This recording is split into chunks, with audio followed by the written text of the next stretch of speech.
Hey, it's Jane. How you doing? I keep asking, like you're gonna answer. Um, so yeah, it's been a few days. Mostly because there's just been stuff I've had to do and haven't had time, and and I mean things have slowed down a lot, right? So, like this whole recovery thing is one of those things where like you get diminishing returns, right? um Things are, the things that are still changing are going to change a lot more slowly than the things that have already changed and resolved themselves. So just from this point on forward, there's just going to be less and less and less and less and less to talk about, because the things that remain are all slow changers. So everything's good. Um, that spot at the bottom that was open for quite a long time, and I said in the last video that I'm calling it closed. I actually just had a look at it up close before I started this video, because I just wanted to make 100% sure that what I said was correct. And um, so right now there is one. So it comes down into a V like this, right? Like the opening, um, the opening into the body. And then it comes down to a V. It's obviously always closed like that, right? But if you open up the labia minora, or labia majora, right? Then you're opening it up and you're creating a V down at the bottom.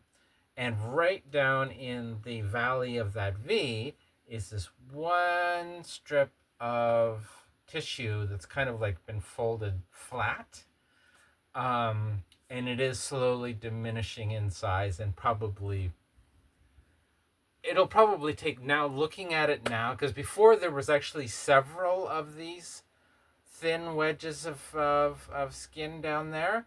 And I actually have the screen pointed at me, and I have this tendency to look at the screen and not at the camera, which I'm trying not to do, because I think it's kind of annoying when the person isn't actually looking at the camera. But just for convenience, I don't know. I just wanted to make sure that I'm centered. And anyways, whatever. I'm going to try and look at the camera. So before, like, let's say, I don't know, a week and a half ago, let's say, down in that wedge at the bottom, there were multiple little kind of thin, squished bits of tissue, um, that aren't skin, because the skin had all been pulled back from that area, right? This is all new tissue growing up, which is essentially becoming scar tissue, which isn't quite the same as skin. Skin and scar tissue are not the same thing. Um, but I had several of these, because it was all lumpy before, when it was quite large, like when it was like 2 inches across. It had all sorts of lumps and bumps all over it, right? And then as it got smaller and as it squished flatter, um, those bumps turned into kind of thin wedges of material. And now there's only one wedge. So um, I think it's going to keep decreasing, and it's just going to keep getting smaller and smaller until it's gone, because it serves no purpose. It doesn't do anything. The body, generally, when the body is producing scar tissue, it tends to be very minimalist. So whatever is produced, it will tend to draw back to a minimal surface area. I don't know. Just seems to be how tissue like that kind of works. So, anyways, in manipulating all of it, like I caused it to bleed a little bit. So it's not like, completely insensitive tissue. It's still a little bit sensitive, but um, I mean, it doesn't hurt to work with. I can manipulate it with my fingers and it doesn't sting or anything. So, yeah, it's as good as closed. And because I'm dilating 3 times a day,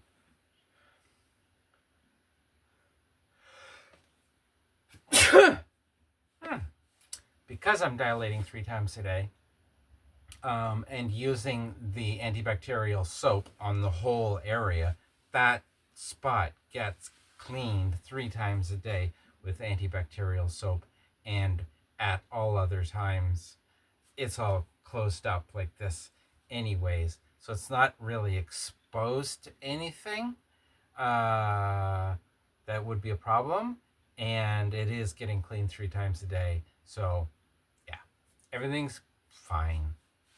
Everything's fine. Um, my dilating is, again, as I said before, I'm doing 15 minutes, 15 minutes, 15 minutes, either 15 minutes of the 35, 15 minutes of the 41, and then back to 15 minutes of the 35, pushed in as deep as it'll go, which is pretty much the depth of the damn thing. Or that last 15 minutes is the big red, as I'm starting to call it, because it's rather red.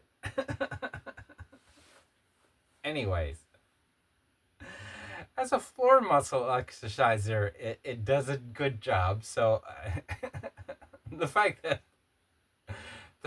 it has the realistic aesthetics is really secondary to its function.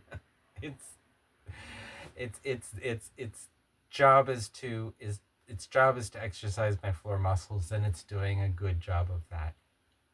I'm using, as I said in the last video, I'm using vitamin E oil on my suture lines, and they are starting to soften. And I also have bought a couple of vibrators, which, I mean, they are intended for pleasurable purposes.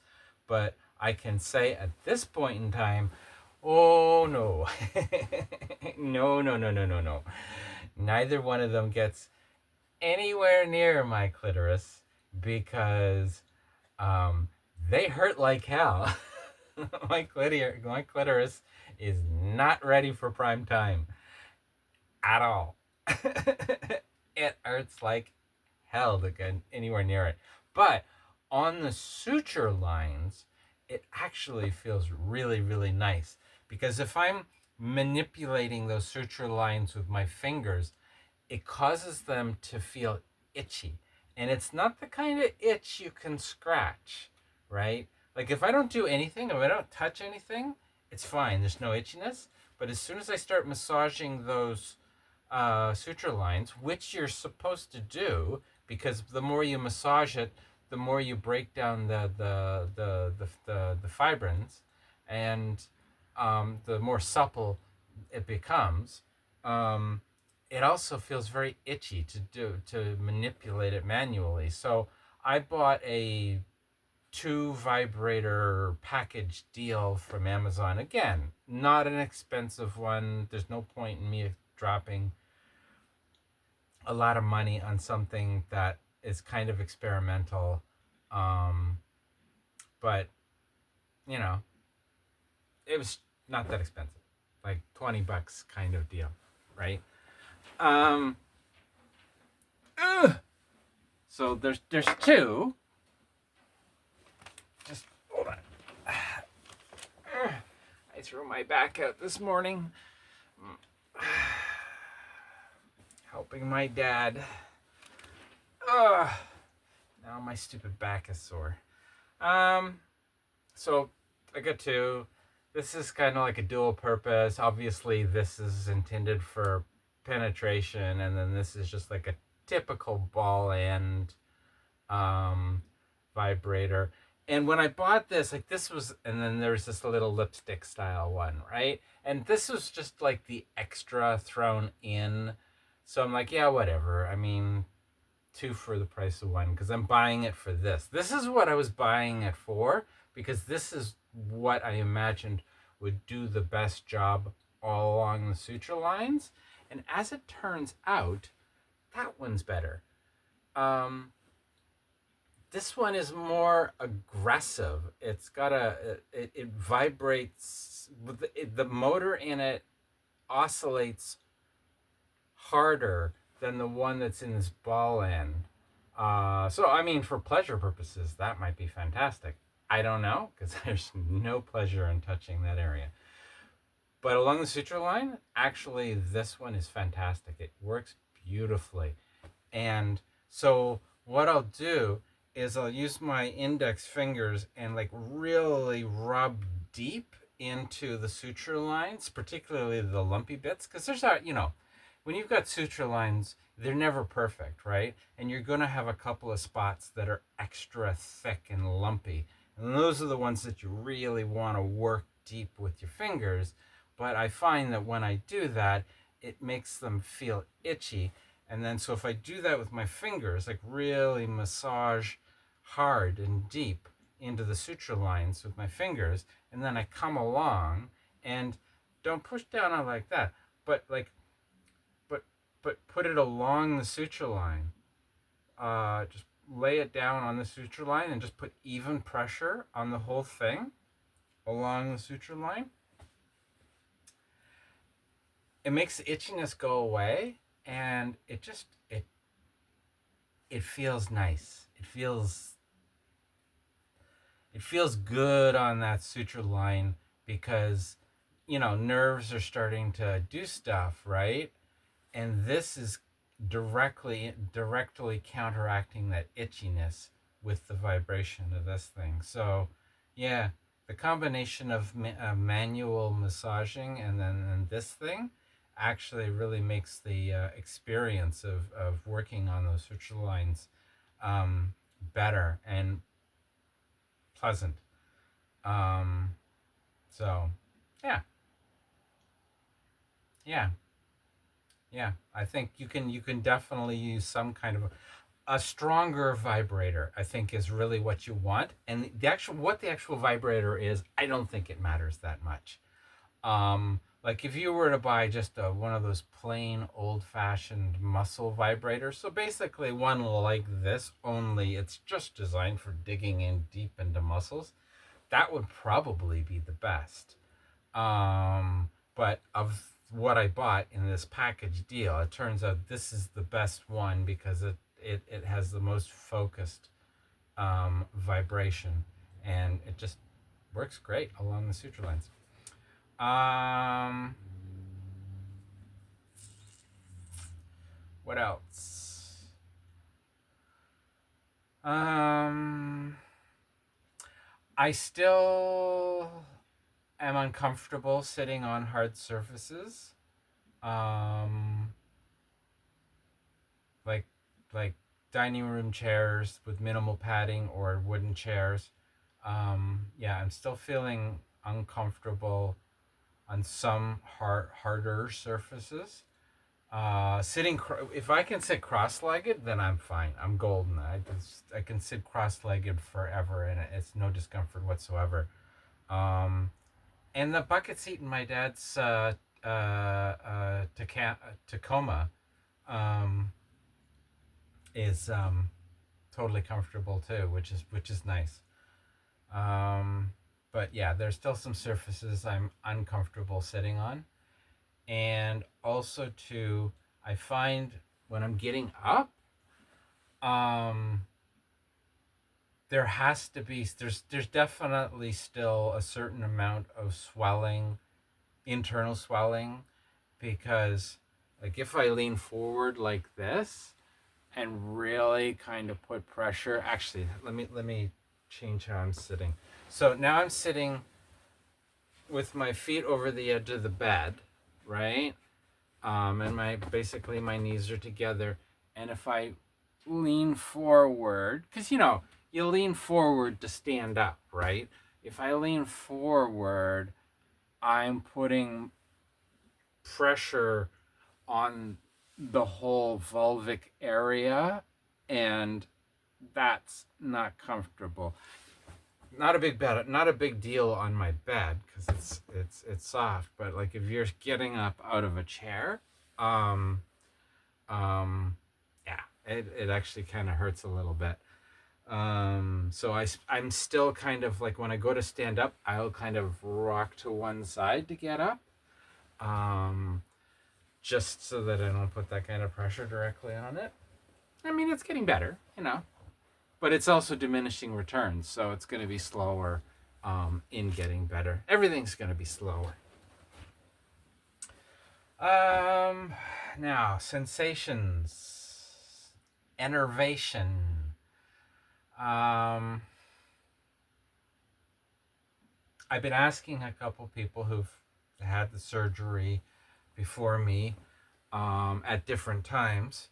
Um, and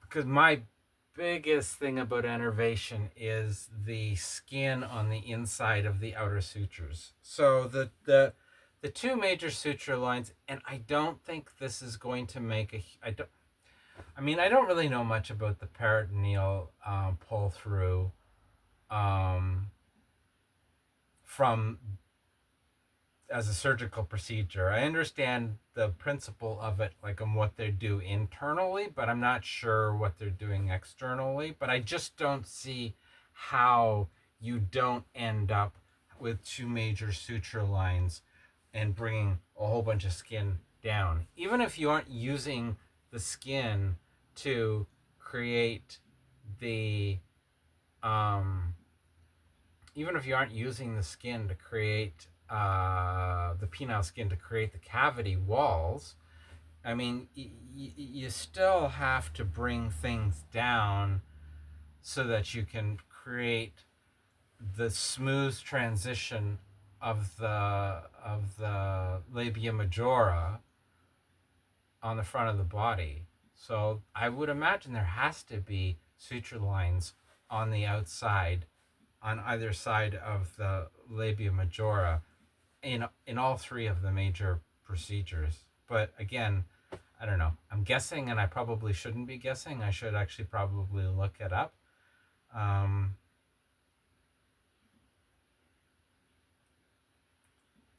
but I think it still applies anywhere where a large area of skin is lifted up and moved. You've lost all innervation in that skin. Just lost, because the innervation comes in from behind the skin and then with the nerve endings coming up into the skin itself, right? So the second you lift that up and then move it and put it back down again, you've cut all of those nerve endings, and it takes time for them to regrow. And I don't know. I talked to a couple people, and I think realistically 6 months. Knowing myself, like, because I'm doing a comparison against myself, and a very, very small sample size of the couple people I asked, but I'm guessing probably around 6 months before that skin in the middle kind of innervates enough that it's comfortable. Because I just don't like the dead skin feel, that alien. You run your finger over it, and you can feel from underneath that something's going on, but in the actual skin itself, you're feeling nothing at all. And I notice it the most. It stands out the most when I'm get ready to go out, because if I'm just sitting around at home, I don't have to put underwear on, because I could wear a skirt, I could wear, baggy yoga pants. I could, I mean, there's lots of things I can wear around the house that don't involve putting underwear on. Um, and I'm trying to minimize moisture down there. I think it's becoming less of an issue now, and maybe I should just not worry about it anymore. Um, because everything is pretty much healed. But I've been up until now. I've been kind of avoiding, excess moisture down there. And of course, when you put underwear on, you're holding everything in. You're generating more heat, and it's easier for things to become moist and stay moist. But again, maybe it's not an issue anymore. But anyways, the point I'm making is when I do put underwear on, for the first hour, it just feels uncomfortable because you get that whole strip underneath of the skin that has no innervation whatsoever, and it just feels so alien, you know? Yeah. I don't like the feel of the uninnervated skin. I'm sure lots of people don't care one way or the other. I mean, everyone has their own thing, right? For me, I don't like uninnervated skin. It bugs me. So that's gonna take time. What else? What else is going on?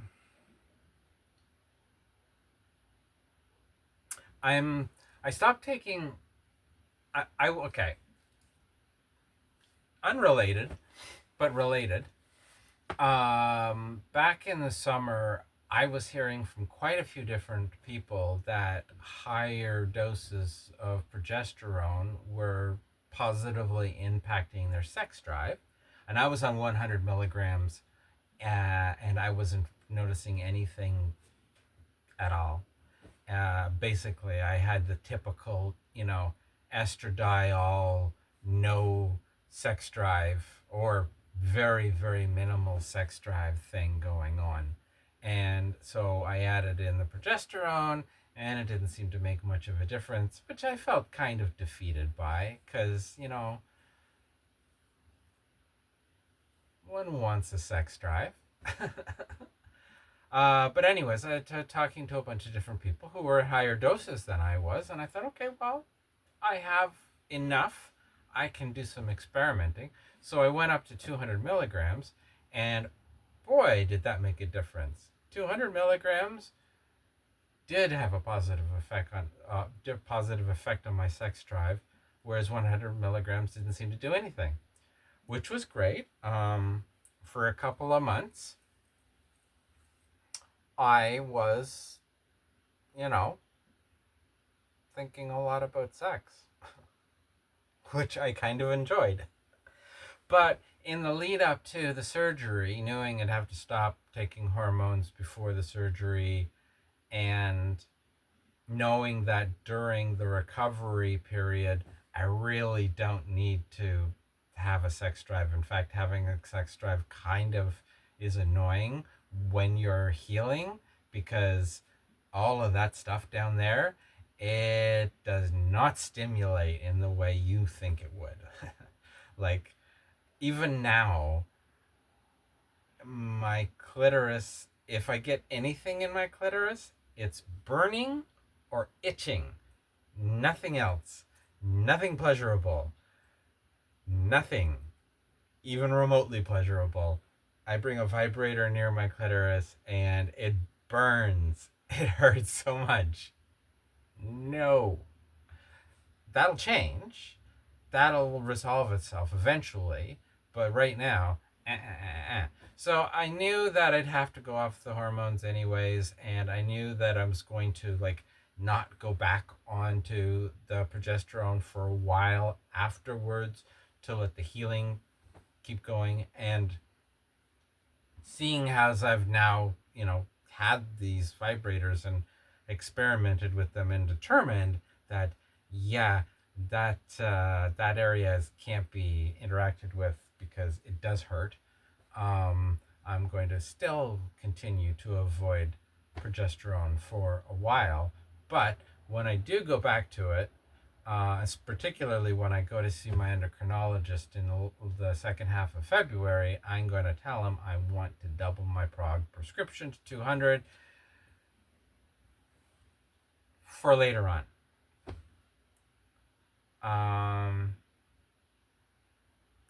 So I don't have really any sex drive right now, which is a good thing because I don't want it right now. Right now, it's just let the nerves continue to fix themselves and sort themselves out and solve their own signaling problems, and that's the priority. But what I am having is sex dreams. But what's interesting about these sex dreams,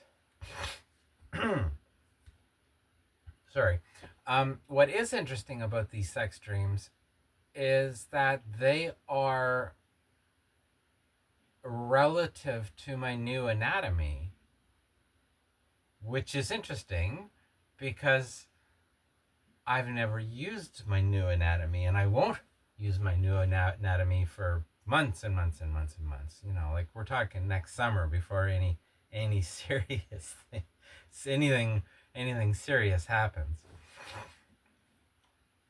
But things are already happening in my dreams, which is fascinating. I'm not usually a big dream watcher, because my dreams tend to be fairly pedestrian. They tend to be, I'd say about 80% of my dreams are directly associated with the events of my previous day, just kind of reshuffled into different orders. Boring stuff. And if I do have an interesting dream, it tends to be mildly interesting, but nothing fantastic. So I've never really been a big, recorder of dreams or pay a lot of attention to my dreams. Like I think about them when I wake up. I think about them because they are interesting in the moment, and they are definitely worth thinking about. Particularly, if I'm working on a problem like with software or something like that, and I get an idea in my dreams, well, that can potentially, be beneficial with other stuff I'm doing. So I don't really pay a lot of attention to my dreams when I first wake up, but other than that, I pretty much forget them right away. But the sex dreams are bizarre. Well, I don't want to say bizarre. They're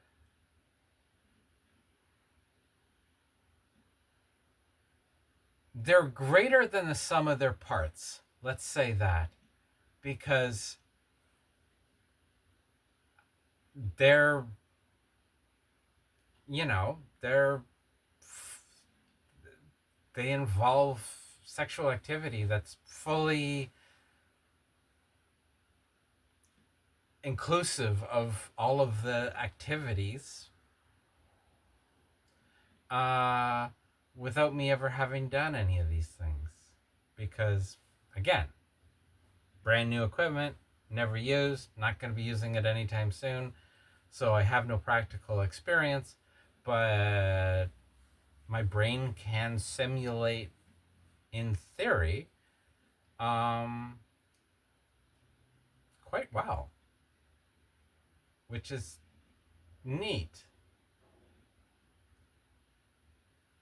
I'm trying to think of an equivalent situation where my dream experience has been greater than my lived experience, and I can't really. And I've been trying to think of something like this for the last couple of days, and I can't really think of an example.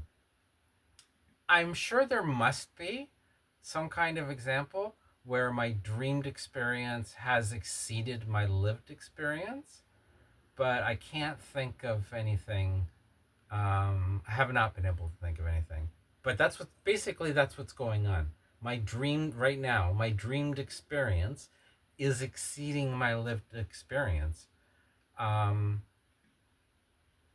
in a realistic way. Like these dreams are not like bizarre or anything. They're nothing like the things that are happening in these. Cause I'm not gonna go into the details because they're sex dreams. Everybody has them. Everyone gets them. Everyone knows what I'm talking about. So I don't need to go into the details. I don't think the details are important. I think it's the I think it's the I think it's the just the fact that they're running ahead of real life and in an accurate representative way. I think that's pretty cool. I think that's pretty cool. Um, what else? Yeah, everything seems to be going good on the inside, and oh wow, another thing I've noticed. It was just I don't know. Maybe it's just me. Uh, I don't know, but I don't like hair down there. I shave it off. But because of the new structure of the labia majora, the the um the vulva between my legs, I get more skin up against my legs on either side now, and stubble pokes into my legs, and it's annoying. It's very annoying. I mean, it's not a problem when I'm wearing underwear because underwear covers all that. But when I'm not wearing underwear, the stubble pokes into my legs.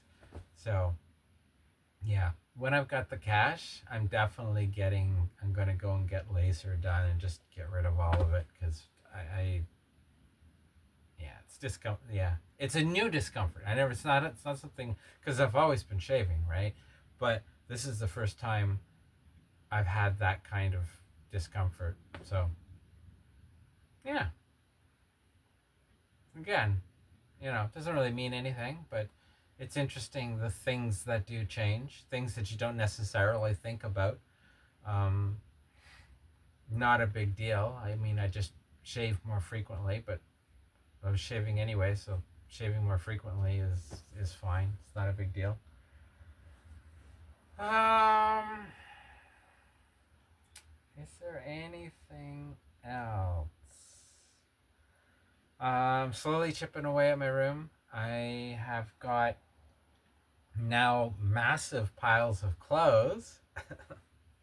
Doesn't look like I've accomplished anything, but I'm starting to move the stuff out of my room that can go into the back room, which I'm now just going to treat the whole back room as storage, except for like the one side where my sink is and my toaster oven. So basically, where I make my food. The other whole half of the room, I'm just treating the whole damn thing as storage. Um, so I'm in the process of moving stuff out of here into there, and so it just can all be stacked up and jammed in the corner to make room in here, and then in here. Um, I need to solve the piles of clothing problem because the piles of clothing problem is a real problem.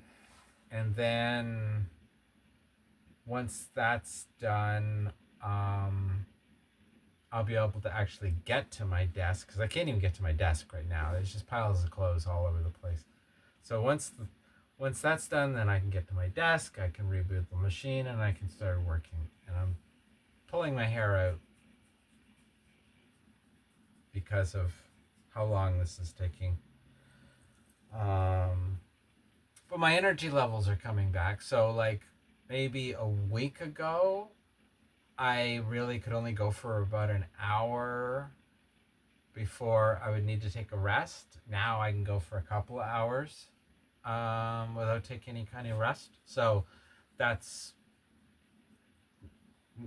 that's definitely a step in the right direction. Although I'm doing a lot of stuff for my dad, so he takes up a lot of my time. Um, yeah. So I'm still not doing any coding, which I don't know. I don't even know who's interested.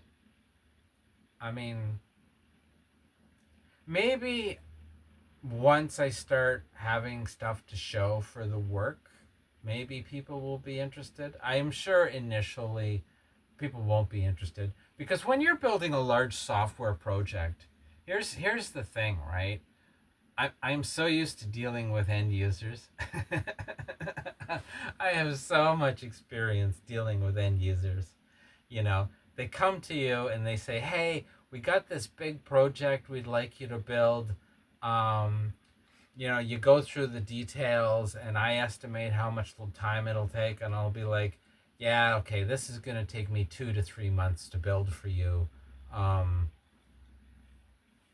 and they're like, okay, no problem, because they know it's a big project. So 2 to 3 months is pretty good considering if they went to the dedicated dev team, they would say, oh, yeah, we can do this for you in 3 quarters. We can start looking at this in 3 quarters, right? Whereas I'm like, oh, I'll start today and it'll take 2 to 3 months, right? So that's what I'm used to. But one thing I've noticed is if you don't have shiny baubles to show people, they have absolutely no interest in what you're doing. And the first half of any software project, there are no shiny baubles. It is just building up the framework of the architecture to support the shiny baubles, right? Um, but it's the early stuff that I actually enjoy the most. It's building up that framework. That's the most fun part. Building the stupid shiny baubles, I find annoying. Like, for instance, I'll give you an example, right? I'm going to need to be able to display graphs because there's if you can't look a lot of this raw data, you can't look at it directly and glean any kind of meaning from it. So just for my own analytical purposes, myself as the end user, I'm going to have graphs to um, to display how well the system is working, right? Oh my god, you have no idea how boring that stuff is. It bores me to tears coding graphs and displays and controls and all that stuff is just so boring. That's why I could never be a web dev because web devs are like 90% UI and 10% actually doing shit. I like the doing shit part, the hidden part, the part that you can't see what's going on. So that's the initial part of the project, building up the framework of the project, and that's got no visual aspect to it. So while it's the part that I'm going to enjoy the most, it's probably going to be the part that anybody following along is going to find the most boring. So yeah, I mean, I'm still gonna do it, right? I'm still gonna make these videos and share the experience because I've never built a stock trading system before, and I kind of want to document the thinking process. But yeah, I don't expect a lot of people are going to be that interested in what I'm doing.